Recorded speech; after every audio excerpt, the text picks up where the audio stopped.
शिव तांडव स्तोत्र हिंदी में। उनके बालों से बहने वाले जल से उनका कंठ पवित्र है और उनके गले में सांप है जो हार की तरह लटका है और डमरू से डमट डमट डमट की ध्वनि निकल रही है। भगवान शिव शुभ तांडव नृत्य कर रहे हैं, वे हम सबको संपन्नता प्रदान करे।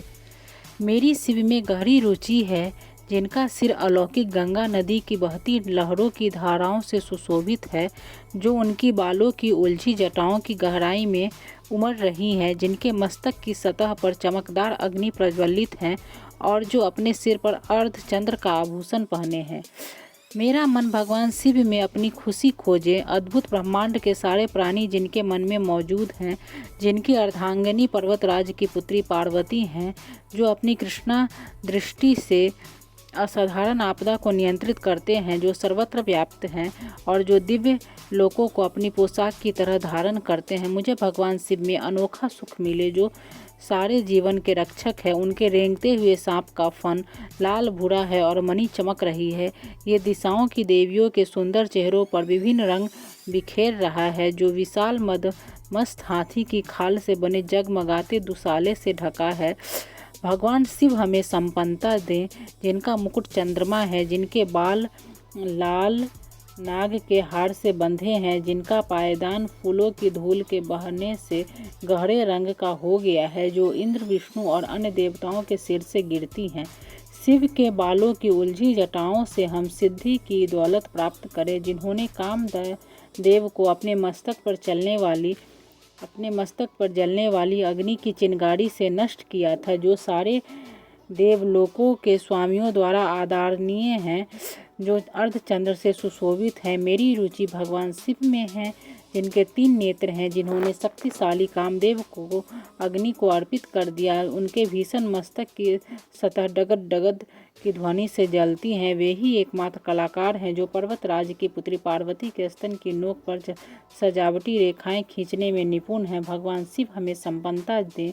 वे ही पूरे संसार का भार उठाते हैं, जिनकी शोभा चंद्रमा है, जिनके पास अलौकिक गंगा नदी है, जिनकी गर्दन गला बादलों की परतों से ढकी अमावस्या की अर्धरात्रि की तरह काली है। मैं भगवान शिव की प्रार्थना करता हूँ, जिनका कंठ मदिरों की चमक से बंधा है, पूरे खिले नीले कमल के फूलों की गरिमा से लटका हुआ है, जो ब्रह्मांड की कालिमा सा दिखता है, जो कामदेव को मारने वाले हैं, जिन्होंने त्रिपुर का अंत किया, जिन्होंने सांसारिक जीवन के बंधनों को नष्ट किया, जिन्होंने बलि का अंत किया, जिन्होंने अंधक दैत्य का विनाश किया, जो हाथियों को मारने वाले हैं, जिन्होंने मृत्यु के देवता यम को पराजित किया। मैं भगवान शिव की प्रार्थना करता हूँ, जिनके चारों ओर मधुमक्खियाँ उड़ती रहती हैं, शुभ कदम के फूलों के सुंदर गुच्छे से आने वाली शहद की मधुर सुगंध के कारण, जो कामदेव को मारने वाले हैं, जिन्होंने त्रिपुर का अंत किया, जिन्होंने सांसारिक जीवन के बंधनों को नष्ट किया, जिन्होंने बलि का अंत किया, जिन्होंने अंधक दैत्य का विनाश किया, जो हाथियों को मारने वाले हैं, जिन्होंने मृत्यु के देवता यम को पराजित किया।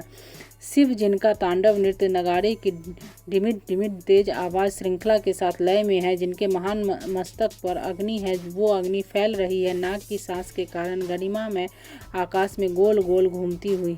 मैं भगवान सदाशिव की पूजा कब कर सकूंगा? शाश्वत शुभ देवता, जो रखते हैं सम्राटों और लोगों के प्रति संभाव दृष्टि, घास के तिनके और कमल के प्रति, मित्रों और शत्रुओं के प्रति, सर्वाधिक मूल्यवान रत्न और धूल के ढेर के प्रति, सांप और हाड़ के प्रति और विश्व में विभिन्न रूपों के प्रति मैं कब प्रसन्न हो सकता हूँ? अलौकिक नदी गंगा के निकट गुफा में रहते हुए, अपने हाथों को हर समय बांधकर अपने सिर पर रखे हुए अपने दूषित विचारों को धोकर दूर करें। शिव मंत्र को बोलते हुए महान मस्तक और जीवंत नेत्रों वाले भगवान को समर्पित इस स्तोत्र को जो भी पढ़ता है, याद करता है और सुनता है, वह सदैव के लिए पवित्र हो जाता है और महान गुरु शिव की भक्ति पाता है। इस भक्ति के लिए कोई दूसरा मार्ग या उपाय नहीं है, बस शिव का विचार ही भ्रम को दूर कर देता है।